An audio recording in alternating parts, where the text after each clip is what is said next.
Hello and welcome to this SVIC interview. I'm your host, Rahim Rahentullah. Today we are diving into the high-touch world of Fintech.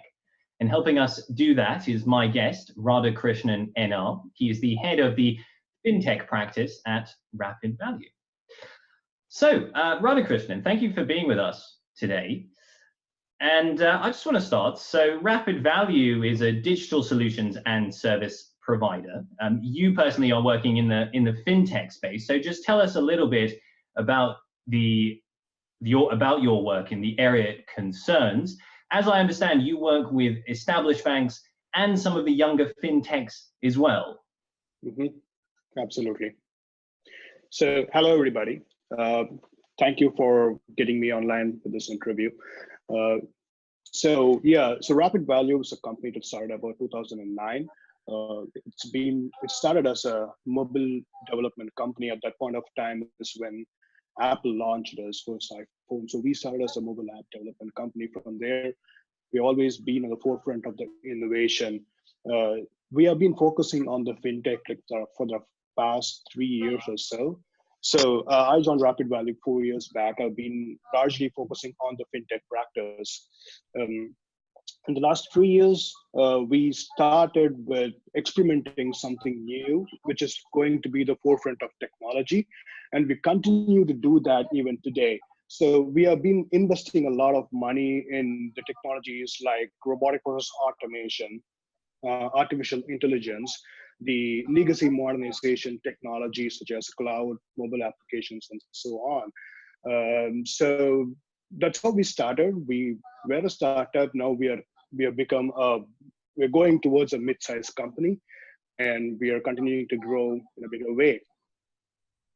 Thank you, Radhakrishnan. So, and tell us, what do you see today? You say you've been in fintech for about three years, and so tell us a little bit about the landscape of fintech today. So, I mean, one characterization that I could give would be to say that fintechs are disrupting the established institutions, and those established institutions are playing catch up to some extent. So I'm thinking here of banks like N26 and Monzo, and these are online only banks. Everything runs through the app. They do online video ID verification. And it gives a really nice user experience, very clean, very seamless. And so I'm just wondering, what do you think? Is it fair to say that those kinds of experiences coming from these fintechs, they're setting a new standard? Absolutely, I agree with that. So every different industry within the fintech, if you look at payments, there are a couple of companies who are doing the benchmark, and they happen to be the startups. For banking, as you said, N26, Monzo, a lot of other companies are there who are setting the benchmark for the big companies to follow. Investment area, there are a lot of other companies. If you look at the transfers, TransferWise is one of the company which has set the benchmark for the transparency in transfers across the global currencies. So companies like this have started a few years back, and they have been setting a really big benchmark for the other companies to follow. The bigger companies are catching up right now. So if you look at companies like Fidelity, Chase, Charles Schwab have started the robo-advisor or robo-wealth management in the past few months. So they already have the big client, the client base with them. So all they need to do is transfer or transition towards what the customer is looking for today. The bigger customer base for all these companies are the millennials. And I think it's time for all the big financial companies to adapt to what the customers are looking forward to, and that is digital. And how well is that understood by the big banks? Are you confident that they will be able to implement these sorts of measures? Absolutely, they are. The problem with many of the companies, especially in the mortgage industry, they have all the homegrown applications. It's been legacy applications. Most of them are proprietary applications which has been built in-house. these have been largely non-scalable, and these companies are looking forward for the ways to scale them up, make changes. Some of these examples of robotic process automation is helping them a lot to retain the legal system, but to scale up in a different way. So I think every company is now looking, all the companies that we are talking to and we are reaching out to, and companies which are reaching out to us, they are asking for, first thing they're asking us is how can we modernize our legal system, or how can we think about doing making our software intelligent? How can we do chatbots, so things like that. So it's pretty interesting space to be in. Everyone is very conscious about the technology that's happening today, and the future is going to be the technology. So every company is turning to become more customer friendly. And one of the things you mention on the RapidValue site is that you talk about how, a little quote here is that you say, to stay competitive in the digital world, financial services firms need to provide high-touch services across all channels. And so I think this is a little bit of what you've been talking about with robotic process automation, chatbots. But just tell us, if you can, a little bit more. What makes something high-touch, and how does that work? Mm-hmm. So yeah, there are a lot of different ways a financial services company has been reaching out to their customer base. For example, if you have been looking at the insurance industry has been traditionally reaching out to their customer base through an agency or a broker.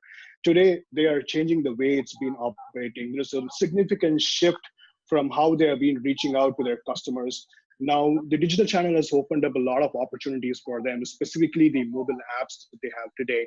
So customers are finding it easier to go to their website, fill up an application form and get it approved, rather than trying to talk to an agent and get things done. But having said that, even today, a lot of their business comes through agents. So they're making changes in that area too. A couple of companies that I have spoken to and worked with, what they're doing is they're creating an agency management application, something similar to an enterprise application. What they're doing is they have created their own application and they have given to all their agents. So the agents who are working on them, it's like your sales combination of your Salesforce plus an ERP. So they enter their sales on a daily basis. The company has a complete transparency of what their agencies are doing, where they are doing, what they are doing, how they are doing, and what is going to be the sales for me in next 6 months, next 1 year, what's the visibility for me. So I think a lot of transition is happening. A couple of companies I work with, the agency, when the agency or the aggregators who are selling the business for the insurance company, they've integrated that business, the onboarding process, into their website. So anybody who's going through any channel can go into the company website and give their the policy number and register themselves and do a self-servicing by themselves. And so this is all about digital processes and about using data, I assume. What role does that play for you? Big data and being able to analyze the data and act upon the data. How important is that? I think it's very, very important, especially the way we are going. We're talking about the artificial intelligence. The data plays a very crucial role. You need to know your customer pretty well. It's not just about having a record of the policy number and what customer, what policy he has. It's larger than that. It's more than that. Identifying your segmentation, what your customer is trying to do, what your customer has been spending on, what's the interest of your customer, what is he trying to do, what is his financial profile, what is business lifestyle. Understanding all of that has become the basic requirement today for the companies. And when the company is aware of that, they can sell pretty well. And it's not just about selling pretty well, it's also about the risk management and fraud and analytics. So a company which, for example, a loan company which needs to understand its customer has to know what's the lifestyle of the person, is the person really what he is presenting himself as. Same goes with the insurance industry. So a lot more in stake than what it has been. The stake has always been the same from the past. It's just that companies are now can be well equipped to do it more in a forefront way rather than doing it in a retrospective way. And what's the role of artificial intelligence here? Because I know in the insurance industry, particularly, you do get use of chatbots, for example, so that customers, if they want to find out information, they can just talk to a chatbot and get that out. I mean, what role do you see artificial intelligence playing in this, in building up this picture of the customer and understanding the customer and interacting with the customer? Is there a role there for artificial intelligence, or is this still something that needs to be done by humans? So if you look at like 4 or 5 years back, when you talk about chatbots, even it's happening in some of the companies today. So when you ask a question, you have to ask in a very specific format, like what is the balance in my savings account? You cannot change any word of that. If you change that, it's going to say, I don't understand what you're saying. So the problem was a specific question was defined and the specific answer for those questions were defined. So it was largely used to address the mundane questions, which customers used to call up the call center and ask. Today, things are changing a lot with the maturity of the technology that's been developing with Google, DeepMind, and all those new technology that's coming in place. They've also been using a lot of data and having their technology growing a lot. It's matured to a good extent today, which can understand the natural language processing. There are a lot of startup companies which are also working on this natural language processing. So if you look at those things, you can ask any question in any which ways you want. Everybody has their own native dialect. Americans speak a different English, the British speak a different English, the rest of the world speak a different English. So this is able to understand the different dialects. It's able to understand the way they're asking the question, what they're trying to ask, and it is able to present the right answer.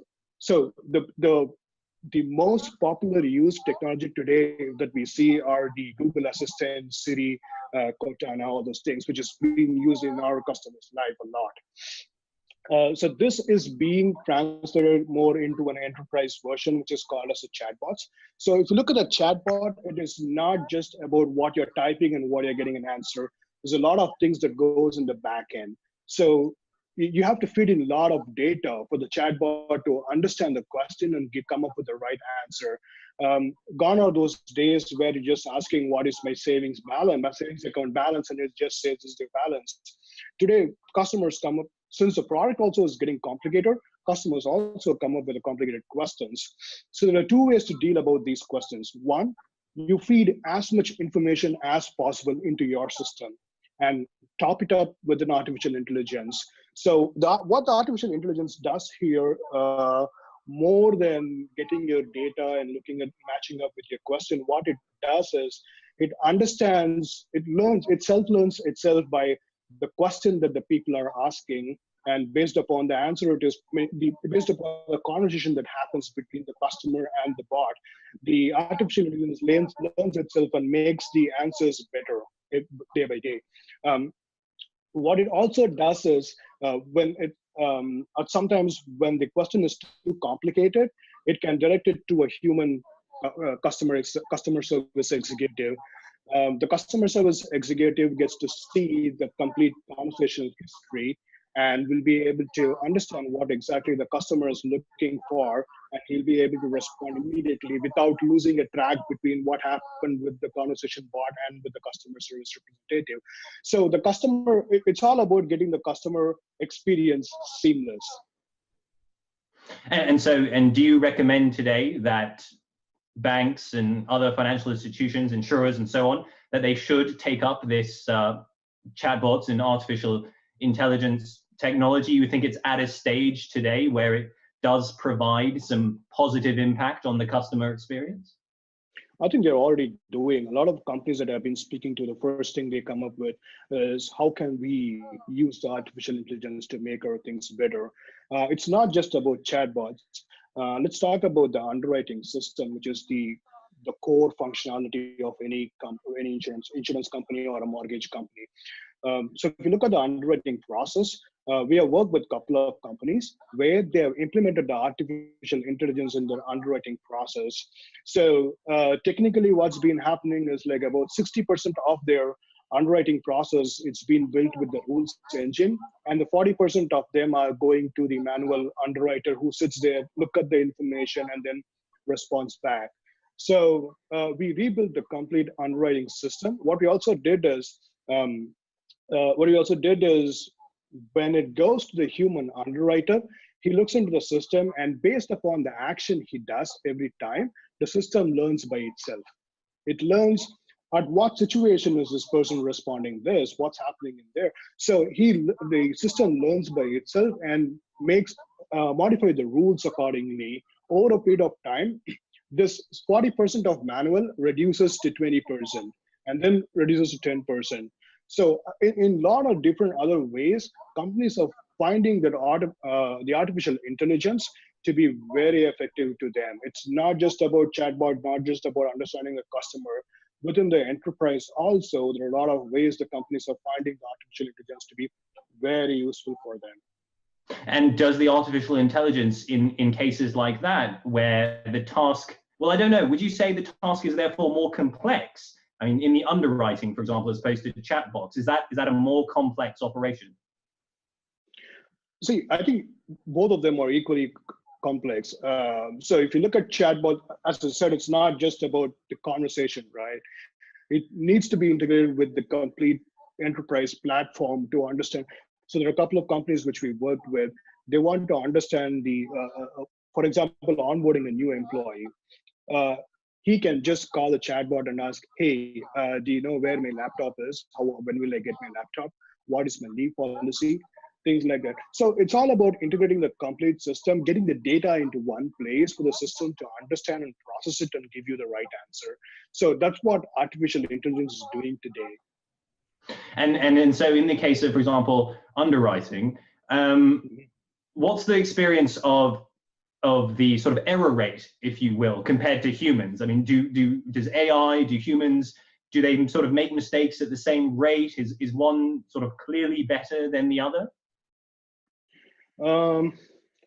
Good question. So it learns from the human.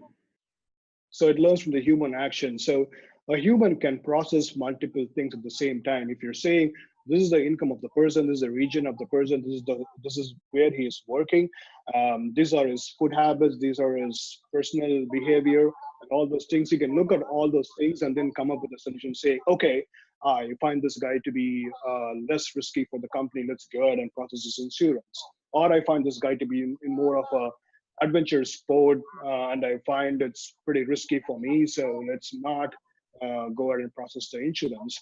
So some of these things can be defined by rules. Some of these things cannot be defined by rules. So things which cannot be defined by rules is being learned from the human actions. And it does not happen like with a 10 or 100 times the same person is doing. It happens over a period of time. You cannot have the system learn with just 10 instances or 20 instances. The system will learn from like 1,000 instances. It exactly knows what needs to be done, because different people acting for the same situation at different point of time, what they are doing, and that's how the system learns.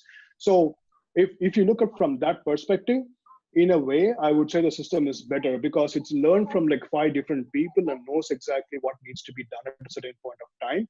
So the system at a point of time will do a better job. It doesn't give the importance to the individual thought process or the momentum, whatever human error happens, right? So Sure. The system does not take that into account. Sure. I mean, one thing that is sometimes talked about with artificial intelligence, a potential drawback, or rather perhaps something to be aware of, is that we can teach it biases. So our human biases, right, which we see, the AI learns those and then would repeat those. I suppose in this sort of scenario that you're describing, that kind of thing could happen. I mean, things like underwriting and issuing loans and mortgages, these things have obviously serious real world consequences.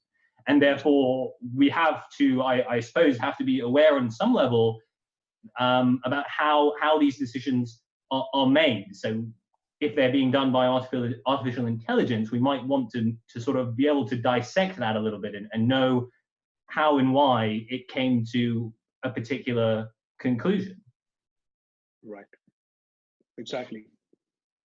But one other thing I know you've talked about in the past, Radhakrishnan, is about how robotic process automation for an enterprise can replace humans. So you can, have one, I suppose, machine replace the work of humans, yeah. up to five people. So just tell us a little bit about that. What do you feel are the consequences, positive and perhaps negative, for an enterprise when it enters into that sort of area? Okay, so if you look at the robotic process automation, there's 3 levels of robotic process automation. One is more of a transactional, which just mimics your UI instances that you're doing on the system and then does what exactly a human will do. The second one is more of a cognitive RPA, which is more defined by the rules. You can provide the rules to them. It not just takes the information from a text and do a OCR stuff. It takes the information from there and you have a set of rules that you are going to define. So X is going to be Y, then process it. If X is not equal to Y, then don't process it. You are setting a different set of rules everywhere. So it takes the rules, understand what is it, and then process it. This is more of a cognitive processing. The third one is the intelligent processing, where you're going to top it up with an artificial intelligence. So you're going to say, don't just mimic what the people are doing. Don't just follow the rules. You also learn from what is there in the data and accordingly amend the rules and then go ahead and process it. So that is something more of a closer to human intelligence, but not human intelligence. So if you look at it, there are a lot of processes, especially in the financial industry. RPA is best suited for the financial industry. So if you look at the financial industry, there are a lot of processes. For example, KYC, know your customer. The simple process is that you're going to submit a document. When you submit a document, there's going to be a few people who's going to look at the document, going to verify that, for example, address verification, right? So I have the application input into the system, and I'm going to submit a document for the address verification. So human is going to sit in front of the computer and going to look at both the application and the address document and going to see whether they are matching or not. If they are matching, they're going to go and update into the database. So if you look at the larger organization, it's not just one team that's going to do that. There are different teams who are adhere to do all this different process at different point of time. So what the RPA can do is you can use the OCR system to get text out of the images that a person is sending, and it can compare that information with the application that's been submitted, and it can go ahead and update into the database if everything is found to be matching. If something is not matching, you can again describe different actions that can be done. You either send the email to the person saying, hey, everything matches, but your zip code doesn't match, your PIN code doesn't match. Can you send me a different documentation? Or everything matches, your date of birth doesn't match. Can you send me a different documentation? Email is one way. There are a lot of other ways. You can even do a robocalling, call up and say, hey, we have found this, can you do this? Or even a text him, right? So anything that can be done as an action point. And when the person sends back that information, the RPA is capable of getting the information and exactly matching with the application form which you had submitted initially, and will be able to process that information and then go ahead and do the next level of steps. And so there's potentially a lot of efficiencies there to be made. And I mean, what about for an enterprise? They could would they then find themselves with a lot of extra human labor workers who are freed up then as a result of bringing in RPA? Absolutely. So it's not just about freeing up human labor. It's a lot more than that. You can obviously, the RPA can work 24/7. You cannot, so it doesn't have a stipulated 8 hours of work hours. So it can work 24/7. It can be triggered by itself, or somebody can trigger it to do a batch running. Anything can be done. So it can run 24/7, and there's the error. If you look at it, the error rate is going to be way too less, and the investment also is not that big. If you look at the investment versus the return on investment, the return on investment is very quick when it comes to RPA. So the few companies which we have worked with, the return, they've seen the return in just 3 months. From 300 people, they reduced it to just 100 people in just a matter of 3 months. And that's a huge return to the company. Absolutely. Well, Radhakrishnan, we're almost out of time. So I think just as a final question then, it sounds like would that be your main recommendation though? Would that be your main recommendation then today to financial institutions is to get on board with RPA and with artificial intelligence? Is this where you see the future going, or is there perhaps another technology which we even perhaps aren't applying yet, which you see further down the line is going to make a big difference in fintech? So a company should not be going with what is the in technology that is today. There's always a gap. So like 5 years before, company was saying that I need to be on the social media no matter what. So today they're going to talk about RPA and artificial intelligence. I think it's not should be the way that how the company should think. A company should be thinking like what is their existing technology today and what they need to do to be on top of the business. So it's not just about, you cannot go to artificial intelligence if you're having the legacy systems. You need to first modernize the system. You need to bring in data lakes. You need to bring them into the cloud. A lot of things needs to be done. So a lot of other underlying technologies the company need to look at, and they have to take a decision which is going to be more scalable for the company. Like 5 years down the line, this is what I see myself. So what do I need to do? That's the first question they need to ask themselves. And that's going to lead them to the roadmap of what needs to be done.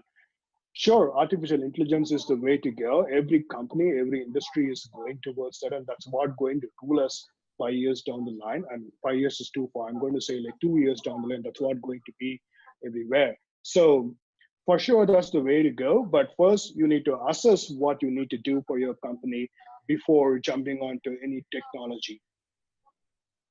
Fantastic. Well, Radhakrishnan, thank you. That's sound advice, I'm sure. So yeah, we really appreciate you taking the time today to join us. And unfortunately, that's where we'll have to wrap things up for today. But thank you very much for being on the program.